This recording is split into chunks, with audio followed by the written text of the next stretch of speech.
I'm a pure data guy. And if you have a pile of data in front of me that overwhelmingly says, look, this works, this statistician, this young guy, this fresh out of school kid, I don't care. Why would I care about mechanism of action? The data say it works, therefore it works. And what I didn't appreciate at the time, obviously, was that mechanism of action is part of a package of information. Yeah, it's not just numbers on a page.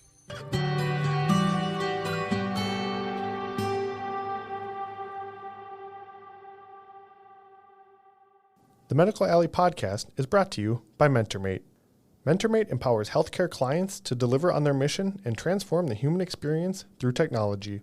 For over 20 years, clients have trusted MentorMate to guide their vision, design innovative products, and build secure solutions while understanding the specific nuances of their industry. MentorMate's global team in the U.S., Eastern Europe, and Latin America helps clients in all sectors of healthcare transform their organizations.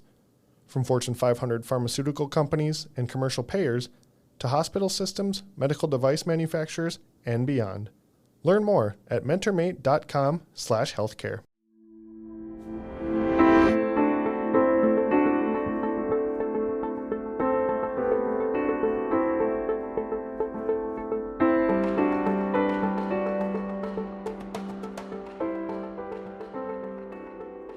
Good morning, good afternoon, and good evening to everyone out there in Medical Alley. This is your host, Frank Chiskalki, on another episode of the Medical Alley podcast. Thank you so much for joining us tonight. I'm about 95% confident that this is going to be a great conversation, and I think you'll understand why once we get into it with Scott Brown, who's the Chief Scientific Strategist at Bright Research Partners. Scott, thanks for joining us today. Thank you, Frank. It's a pleasure to be here. Thank you so much for having me. Yeah, well, we're going to talk quite a bit about clinical research, about studies. But before we do that, maybe just for the audience, could you give us a quick intro on you and then also a little bit on Bright Research Partners? Absolutely. So, I am a statistician by training. My Bright title is one of those florid things that we come up with as people's careers grow and you move into different stuff. But I am a statistician by training, got my PhD from the University of Minnesota, and have spent most, not quite all, but most of my career in clinical trials. I worked for Medtronic once upon a time. I've worked for a couple of different clinical research organizations. I even freelanced for a few years, and almost all of my work has been in devices, and that's what we do at Bright. So Bright Research Partners, we are a contract research organization. We've been around for 15 years. Our founder, Andrea Fenton-Abbs, started the company back in 2008, and we execute. We run clinical trials. That's our job. And we do it almost entirely in medical devices because organically, that's where Andrea's background is, and those are the people she hired. We're device people. So it's a great place to work, and I'm really glad to be there. Yeah, and I can echo that, having known Andrea for many years now and having been able to work with you guys all that time.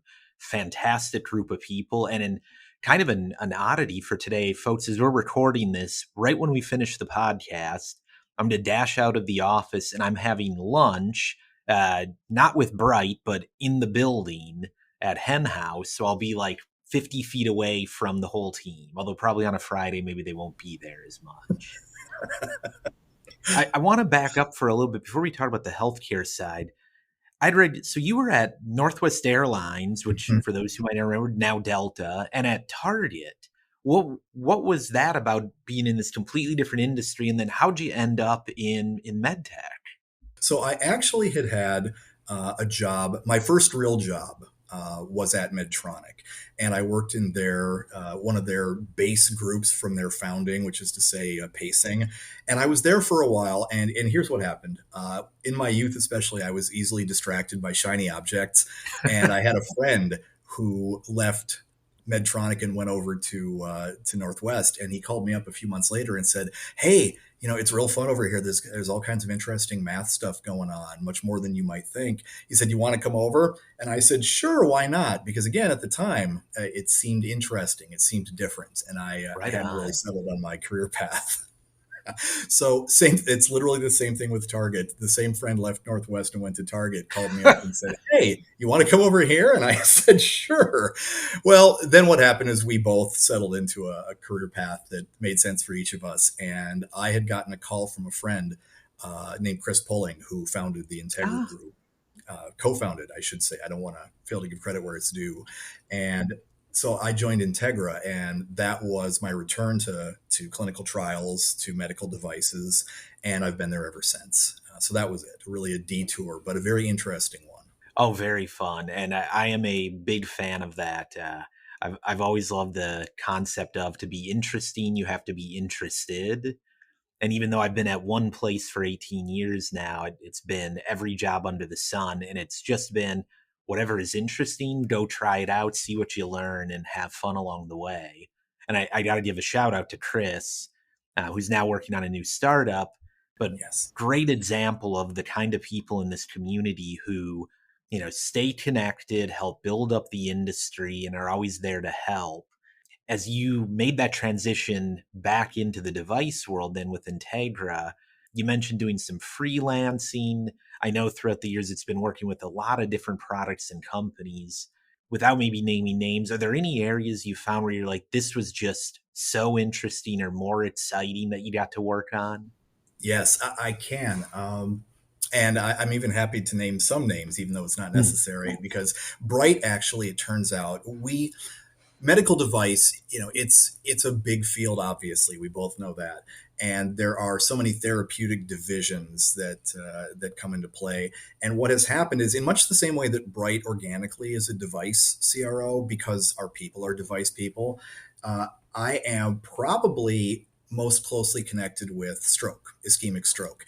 And this happened Oh, because years ago I was working for Integra, and then for a company called EV3. And some of us folks out there will remember EV3. They got bought by Covidien, which then got bought by Medtronic, and the cycle of life continues. And indeed. EV3 had a prominent neurovascular division, and they were doing work on stroke.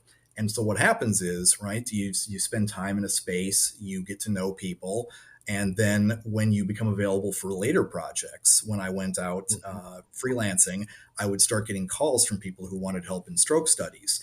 And I've told a number of folks this, that the high point of my career, and I hope it's not the last high point, but the Mm. moment I remember best in my entire career was in 2015. The International Stroke Conference was held in Nashville, and they presented a series of randomized clinical trial data on treatment of ischemic stroke with what's now called mechanical thrombectomy. And it was Yep. just it was a wonderful experience to be there and have been a small part of it, because it was a real impact on so many Yeah. people. It was really fun. Oh, that's cool, and that's not that long ago, and it No, still amazes me in this industry how many big therapeutic areas there are that we're still advancing in. Like I didn't even realize it wasn't that long ago that mechanical thrombectomy wasn't as well established as we now think of it as almost kind of normal. it's funny. The last speaker at that conference, I want to give him a shout out to Mayank Goyal, who is at the University of Calgary and is a thought leader in the space. He's a delightful presenter, and he got up to give the summation at that conference, where there had been this series of trial data presented, just overwhelming effectiveness, really really good news for stroke patients. And Mayank got up there and basically said, "Hey, here's all the data again, just so we all just saw it." And Mike literally said, effective now, this is the standard of care. And if he had had a microphone he could drop, he would have dropped it. And he walked off the stage, and that was it. And it was what it was, this incredible advance Wow. that suddenly came into the light. Wow. Well, and I know the statistics that go into that, the analysis that goes into, determining what came out of a clinical trial is so important. But I think for a lot of people, it is very complex, maybe not as well understood as it should be, given how important it is. Could you just talk about like what is the role of a biostatistician in this industry, and how is that role or how has that work evolved over your career? I think most statisticians' work divides into two chunks, and you tend to shift from one more towards the other as you go along in your career. So there's one piece which is it's data analysis. It's just what everybody thinks statisticians do. We run a clinical trial. There's a gigantic database full of patient information. And literally, our job is to analyze the data and to draw conclusions. And for that, of course, we have tools. We have standardized software packages. Nobody has to do this, with chalk and blackboards like they were solving equations in the 20s. So that part is mostly just a matter of training and technical expertise, and it's critical. It's the most critical thing because it has to be right, and that's obviously the catch.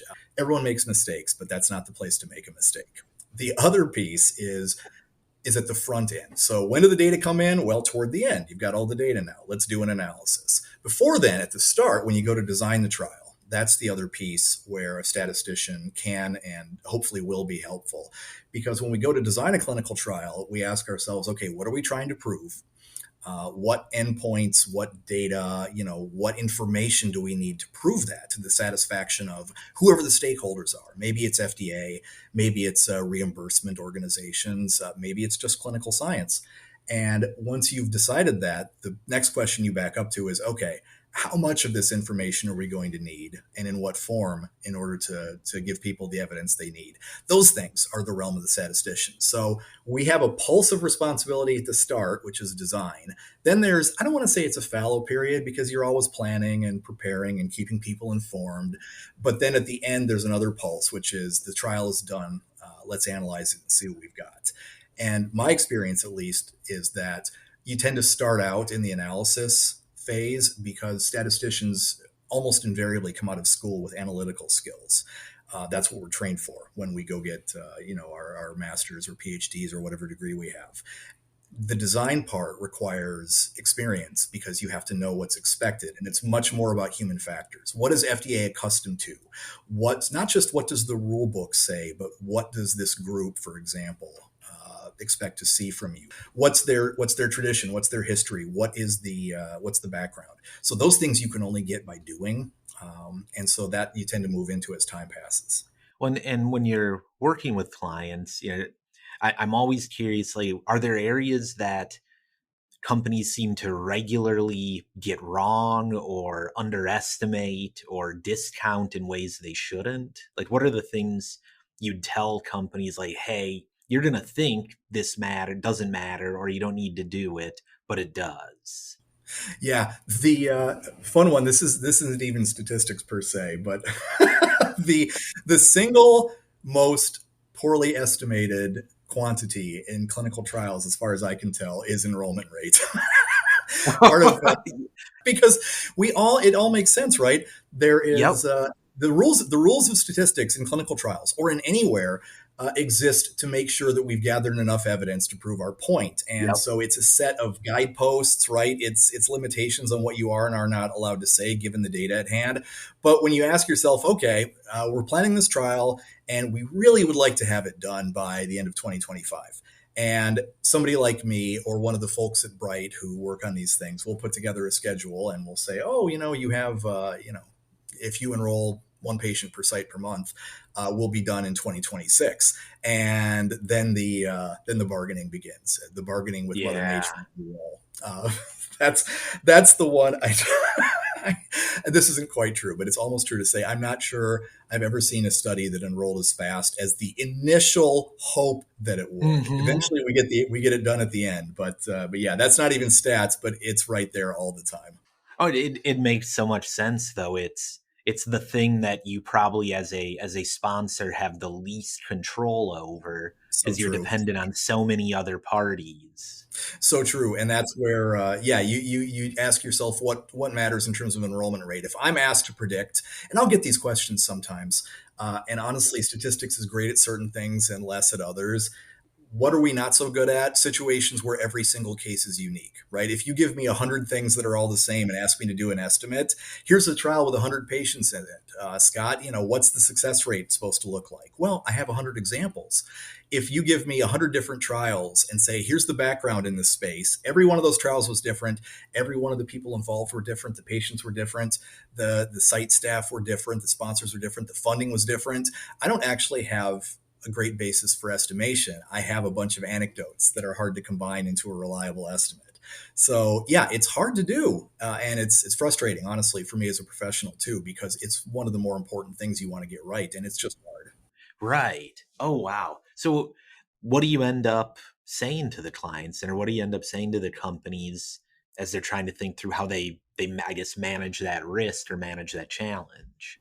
Yeah, we tend to suggest, again, sometimes folks will come in with, there really is a great background, or there is a reliable prior case. Like, oh, look, we just ran this same study on a different product 3 years ago. We kind of know how it looks, and now, right? Sure, that's a reasonable basis for taking an estimate. But what'll happen more often is we will find that the enrollment rate is lower than it's hoped, and so we'll try to, we just try to suggest that. And here's the thing: all of these things are our risk as the sponsor and as the CRO. Right. Yeah, the statistics are designed. It's funny. Statistics are designed in large part in clinical science to protect FDA. Statistical analysis, rigorous statistics prevent us from saying, "Hey, this device works," when maybe it doesn't, Mm. or "Hey, this device is safe," when maybe it's not. The point of most statistics in the eyes of the FDA is to give them assurance that you have proven your point with a reasonable level of confidence. This enrollment rate, this is one of those things where they have no Yeah. risk, right? They don't care if the study takes 3 years or 5 years or 8 years to run. It's all the risk is on you. So luckily, in the end, even if the trial enrolls more slowly than one would hope, the cost is normally okay. Now it's going to cost a little more money because we have to keep the doors open, all of us, and the lights on. But yeah, we just try to reach a reasonable consensus and go from there. Yeah. This maybe is a slightly broader, more almost philosophical question, but you mentioned, reasonable level of confidence. Yes. And I think about the last couple of years and how statistics kind of entered the general lexicon, and most of us, myself included, are not really equipped to handle the nuance of it. When we talk about reasonable level of confidence, like from where do we establish that? So the almost every statistical analysis, somewhere in there, we're going to hear people talk about p-values, right? You and I have both Uh, heard about p-values. Yeah, p-value, p-value. What's the p-value? So without going into eye-numbing, brain-freezing technical details, what the p-value is supposed to be is a measure of the unlikelihood that you could have gotten the results you did if there really were no effect. So if you run a randomized trial and you've got a primary endpoint, and maybe it's symptom remission, maybe it's mortality, maybe it's having cleared an atherosclerotic blood vessel, whatever mhm. it is, it doesn't matter. You're done. Now here's your p-value. P-value is 0.03. Okay, well, what that means, it's not supposed to mean. What that does mean is that if there truly is no effect, and you just are looking at these results through dumb luck, there is a 0.03, 3% chance that you should have seen results that good. That's all it is. Ah, And so the smaller that gets, obviously, the other way to look at it is that if you have a p-value of 0.03, we have 97% confidence. It's not probability, and that's boring, and I'm not going to waste everyone's time with that. But we now have 97% confidence that the result that we're seeing is real. So that's all the p-value is. It's just meant to say if that number gets really small, your confidence in your results that the effect is real and you're seeing something that actually has happened and not just chance is very high. And the only question left is, everyone also knows 0.05. 0.05 is the magic p-value, right? If you have a p-value of 0.049, it's significant, and now everybody wins, and we go to the party. And if it's 0.051, everyone scratches their head and asks what went wrong, even though in reality there's no difference between those values. There's not a practical difference, but somebody has to draw a line somewhere. right. And you might ask, yeah, like why 0.05? 0.05 is saying there's a 5% chance of seeing these data by luck. Why 0.05? And it's one of those lovely, I talked before about how FDA has expectations built out of precedent and history and consensus. And that's how, right, all human organizations work that way. We all set our standards according to what seems reasonable. And what the story goes, and this is an anecdote, it might be an aphorism, it might never have happened, but the guy who invented p-values was named Ronald Fisher. He's as famous as a statistician can be.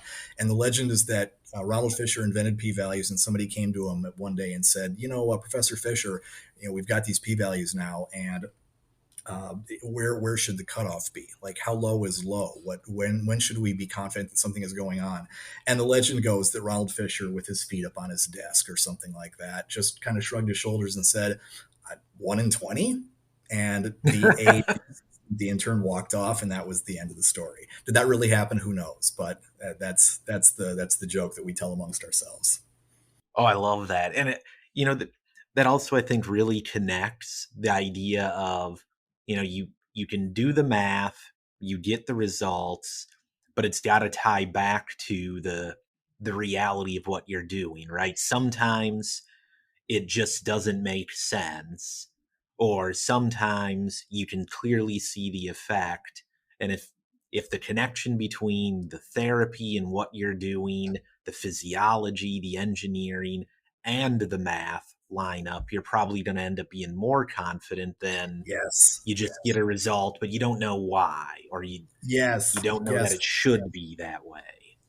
Thank you so much for pointing that out, because you've reminded me of, one of the things FDA wants to see is, of course, right, we have a pile of data, we've analyzed it, we've followed the rules, we've gotten the results, and but FDA is going to be more convinced where you have things like, okay, is there a coherent mechanism of action? Yeah. We're in devices, right? On the drug side, the effects are systemic, and it's harder to pull apart exactly what's going on. We've all seen ads on TV which treat they're for medications that treat conditions like depression, and the narration will literally have to say things like, "Well, the mechanism of action is not known," and that happens. But on the device side, the mechanism of action is usually pretty clear, and FDA wants to know what the mechanism of action is. And I'm enthusiastic about this because I remember when I was early in my career thinking, I'm a pure data guy.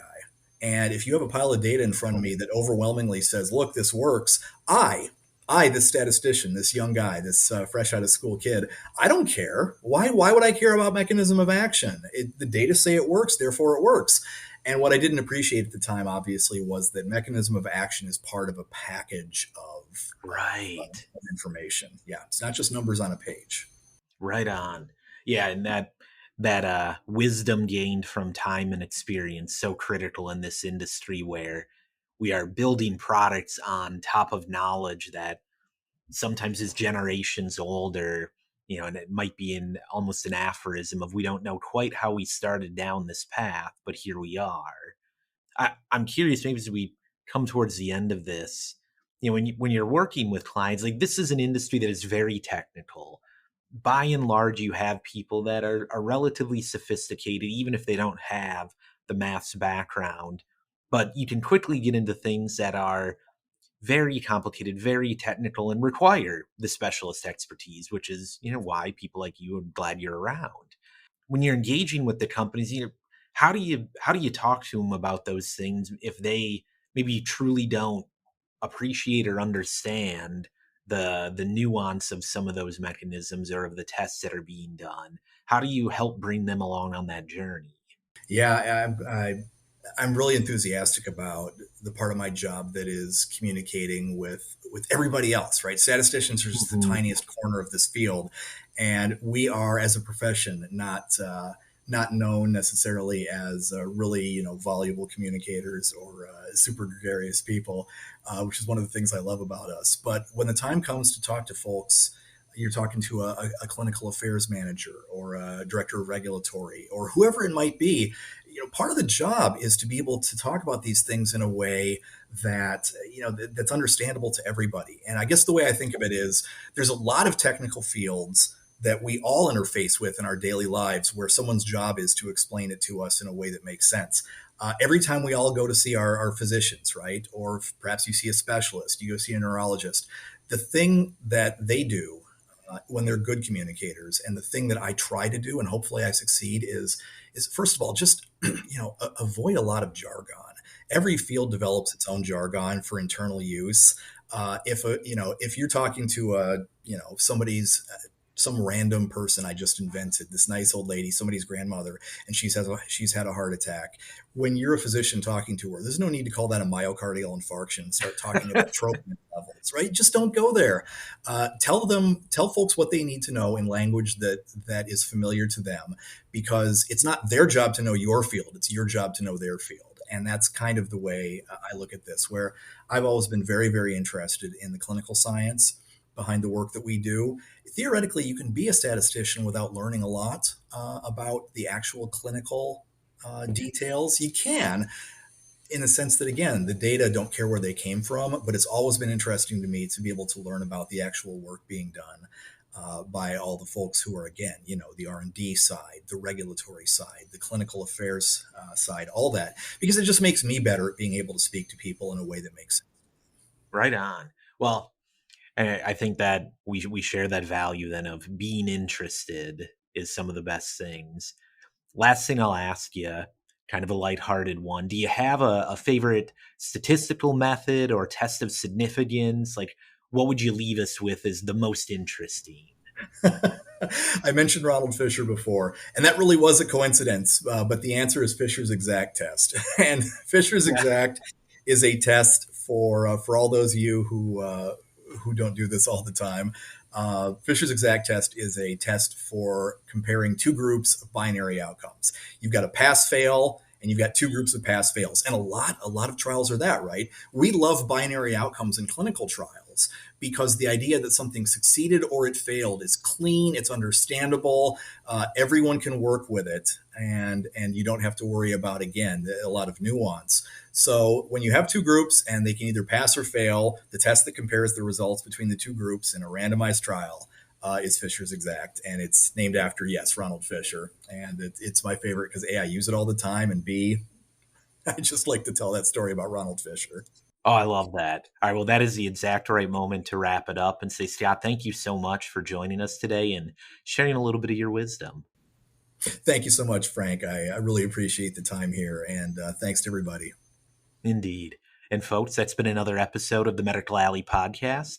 If you're not already a subscriber, make sure you check us out on our website, medicalalleypodcast.org, or you can find us on Apple, Spotify, or even on our YouTube channel now.